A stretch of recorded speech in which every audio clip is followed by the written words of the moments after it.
If everyone who watches this video can please subscribe, then I might get 150 subscribers in the next few days. Enjoy the video.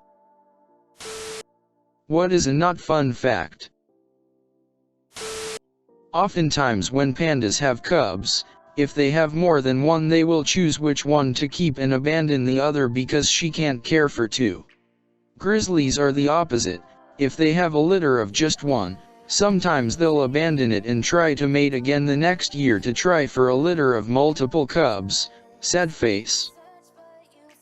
So realistically, I can potentially find an abandoned panda baby and raise him to become the heir to my noodle shop. Horses can't throw up. So if they eat something bad or get a bad gas bubble, they just lay down and die. Millions years of evolving and they still can't vomit.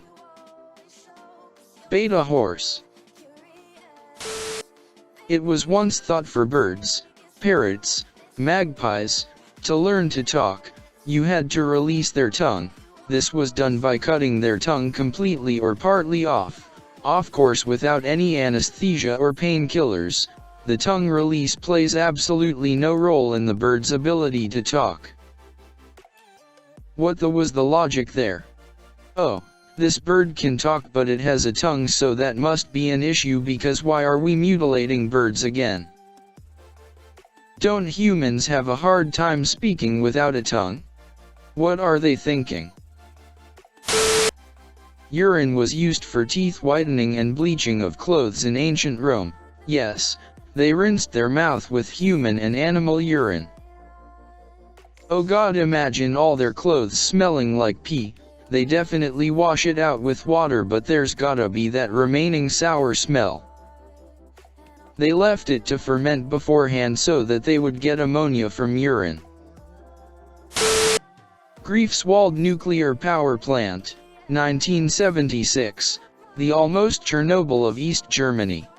In short, due to a short circuit resulting in a fire, then almost all coolant pumps failed.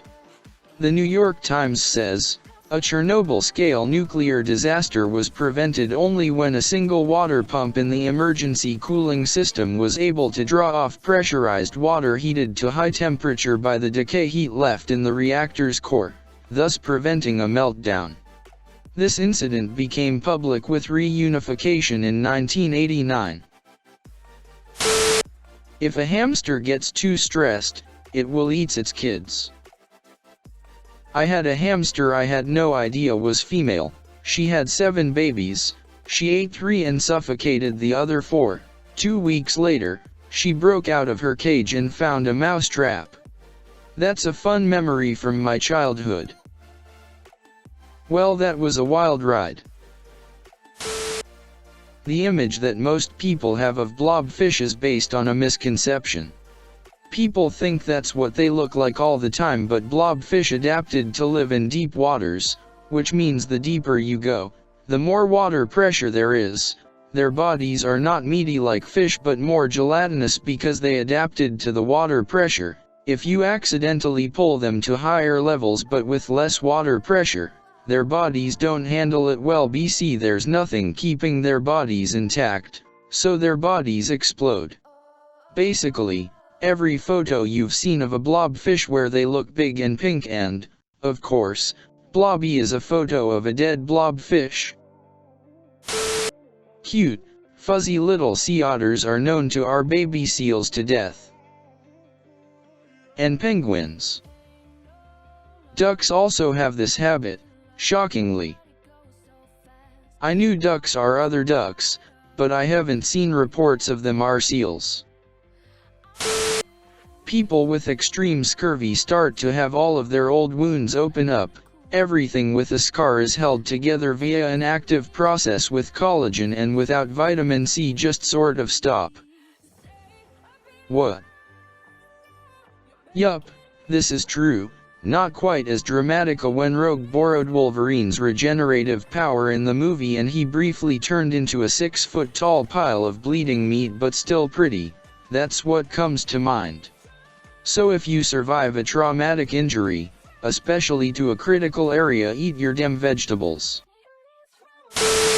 It was once thought for birds, parrots, magpies, to learn to talk, you had to release their tongue. This was done by cutting their tongue completely or partly off. Of course, without any anesthesia or painkillers. The tongue release plays absolutely no role in the bird's ability to talk. What was the logic there? Oh, this bird can talk but it has a tongue, so that must be an issue, because why are we mutilating birds again? Don't humans have a hard time speaking without a tongue? What are they thinking?